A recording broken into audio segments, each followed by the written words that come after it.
gentleman is acting as a management company for rent to rent. When it comes to licensing, who does the responsibility lie on, right? So it's a question for both speakers. So Richard, if you'd like to start off. Yeah, I mean, potentially both parties can be liable if no application has been submitted. So I'm just very sweet. Because the offence is committed by anyone having control or managing the property. And that's defined both in relation to being, in effect, the landlord and anyone acting as agent for the landlord. So both, it's quite common in these sort of cases that both, whether it's a letting agent or it's a rent-to-rent arrangement, both parties could be summoned and sensible. Now it changes once an application's gone in, because when the application goes in, a decision will be made about who's the most appropriate person to hold the licence. And then it depends how the arrangement is between you and the landlord. Because if you're creating the tenancies, quite possibly you would be the most appropriate person to hold the licence. And in that case, once the licence has been issued, if it's not complied with, the offence is committed by the person who holds the licence, and not by the other parties.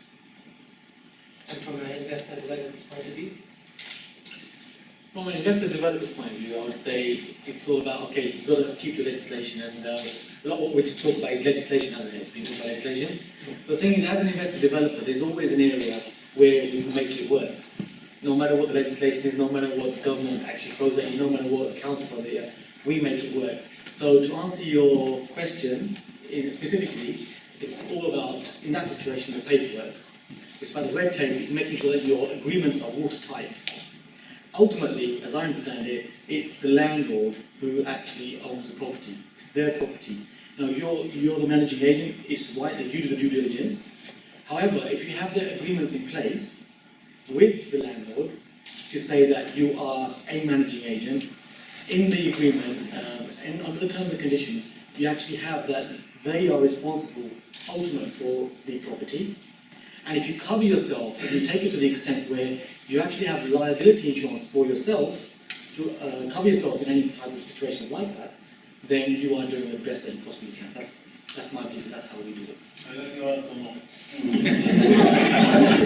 But that's what you need. You need people that are critical. You need people who are critical, and you need people to show you how it can work, and it's important, isn't it? Yeah, and I wouldn't be too fearful about having to apply for a licence, is it? I mean, very, very few, probably 1% or less of licences are ever refused. It's just a process. You just need to find out whether a licence is needed and make sure someone puts one. So I wouldn't worry about it from that point of view. The standards you need to comply with have always been there. If you've been there the last 10 years, they'll be there probably for the next 10 years.